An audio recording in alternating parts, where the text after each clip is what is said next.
नमस्कार। आज के इस खास विश्लेषण में बहुत बहुत स्वागत है।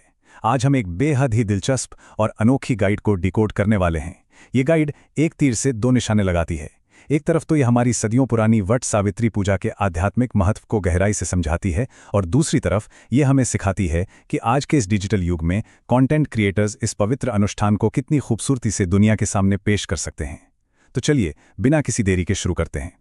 आगे बढ़ने से पहले आइए जल्दी से देख लेते हैं कि आज हम किन किन बिंदुओं पर बात करेंगे। पहला, व्रत का महत्व। दूसरा, आवश्यक पूजा सामग्री। तीसरा, चरण दर चरण पूजा विधि। चौथा, पवित्र सूत लपेटना। और अंत में पांचवा, डिजिटल प्रोडक्शन और एसईओ। तो आइए हमारे पहले भाग से शुरुआत करते हैं, व्रत का महत्व। इस व्रत का मूल उद्देश्य हम सभी अच्छी तरह जानते हैं, पति की लंबी उम्र और एक बेहद सुखद आनंदमय वैवाहिक जीवन की कामना। ये भावना अपने आप में कितनी गहरी और पवित्र है। अब प्रोडक्शन के नजरिए से देखें तो किसी भी वीडियो के शुरुआती 0 से 15 सेकंड के भीतर अगर इस आध्यात्मिक उद्देश्य को पिरोया जाए तो ये दर्शकों को तुरंत बांध लेता है। बिल्कुल शुरुआत में ही एक शानदार भक्तिपूर्ण माहौल बन जाता है। अब आते हैं दूसरे भाग पर, आवश्यक पूजा सामग्री। जरा एक सुंदर सजी हुई पूजा की थाली की कल्पना कीजिए। उसमें बांस का पंखा, कच्चा सूत, महकती हुई धूप, दीप, शुद्ध घी, ताजे फल और फूल, भीगे हुए चने, बरगद का फल और जल से भरा कलश रखा हुआ है। कितनी अद्भुत छवि उभरती है ना? इन सभी सामग्रियों के अलग अलग रंग और बनावट विजुअल रूप से ये बहुत ही आकर्षक लगते हैं। किसी भी डिजिटल प्रस्तुति में 15 से 45 सेकंड के बीच इन सामग्रियों को दिखाना दर्शकों की स्क्रीन पर सीधे उस ताजे फूल और धूप की महक का एहसास करवा देता है। चलिए अब तीसरे भाग की ओर बढ़ते हैं, चरण दर चरण पूजा विधि। ये हिस्सा किसी भी टाइमलाइन में 45 सेकंड से लेकर लगभग 3 मिनट तक चलता है और ये विजुअल से भरपूर है। शुरुआत होती है सुबह सुबह स्नान करने और लाल या पीले जैसे चमकीले वस्त्रों में संकल्प लेने से। ये रंग ना स्क्रीन पर एक गजब की जीवंतता लाते हैं।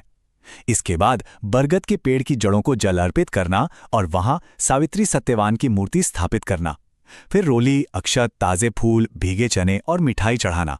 सच मानिए ये छोटे छोटे दृश्य मिलकर एक बेहद ही मनमोहक कहानी बुनते हैं।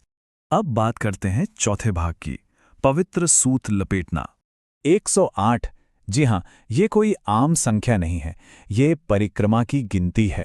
जब कच्चे सूत को लेकर बरगद के पेड़ के चारों ओर 7, 12, 51 या 108 बार लपेटा जाता है तो वो पल इस पूरी परंपरा का सबसे शांत, पवित्र और ध्यानमग्न कर देने वाला क्षण होता है।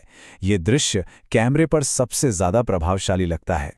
सूत लपेटने के बाद उसी विशाल वटवृक्ष के नीचे बैठकर सावित्री सत्यवान की कथा पढ़ी या सुनी जाती है। ये एक बहुत ही गहरा श्रवण अनुभव है। इसके बाद बांस के पंखे से वटवृक्ष और फिर पति को हवा की जाती है और अंत में बड़ों के आशीर्वाद के साथ व्रत पूरा होता है। टाइमलाइन के हिसाब से देखें तो 3.5 मिनट के निशान पर व्रत खोलने के इन खूबसूरत नियमों के साथ ये हिस्सा एकदम सही तरीके से समाप्त होता है। और अब हमारा पांचवा और आखिरी भाग, डिजिटल प्रोडक्शन और एसईओ। हमने प्राचीन विधि तो समझ ली, अब इसे आज के जमाने के हिसाब से कैसे पेश करें। चलिए कुछ प्रोफेशनल टिप्स देखते हैं। विजुअल्स के लिए पूजा की थाली और सूत लपेटने के क्लोजअप शॉट्स लेना बिल्कुल मत भूलिए, ये जादुई लगते हैं। टेक्स्ट की बात करें तो स्क्रीन पर सबटाइटल्स के रूप में सामग्री के नाम जरूर देने चाहिए ताकि हर कोई आसानी से समझ सके। और वॉइस ओवर, इसे जितना हो सके सरल, स्पष्ट और भक्तिभाव से भरा हुआ रखना चाहिए। ओम नमो भगवते वासुदेवाय। ऑडियो डिजाइन का महत्व हम अक्सर भूल जाते हैं, लेकिन जरा सोचिए, अगर बैकग्राउंड में कोई शांत भजन या ऐसा ही कोई शक्तिशाली मंत्र बहुत ही हल्की आवाज में बज रहा हो, ये पूरे अनुभव को पूरी तरह से बदल देता है और देखने वालों को सीधे उस आध्यात्मिक ऊर्जा से जोड़ देता है। ये एक बहुत बड़ा गेम चेंजर है। अब सब कुछ तैयार है, लेकिन इसे सही लोगों तक कैसे पहुंचाया जाए, यहीं एसईओ की भूमिका आती है। स्रोत सामग्री बिल्कुल सटीक सलाह देती है कि वट सावित्री पूजा विधि 2026 या वट सावित्री पूजा विधि स्टेप बाय स्टेप जैसा टाइटल इस्तेमाल किया जाए। ये सुनिश्चित करेगा कि जब भी लोग इस साल मार्गदर्शन के लिए सर्च करें तो ये कंटेंट बिना भटके सीधे उन तक पहुंच जाए। तो इस पूरी चर्चा को समेटते हुए एक सवाल जो हम सबको सोचना चाहिए, ये डिजिटल प्लेटफॉर्म हमारे सबसे पवित्र और प्राचीन अनुष्ठानों को संरक्षित करने और उन्हें आगे बढ़ाने में कैसे मदद कर रहे हैं? ये पुरानी आस्था और नई तकनीक का एक अद्भुत मिलन है। अपनी जड़ों को मजबूती से पकड़े रहकर भी आज के डिजिटल माध्यमों से उस ज्ञान को दुनिया के कोने कोने तक पहुंचा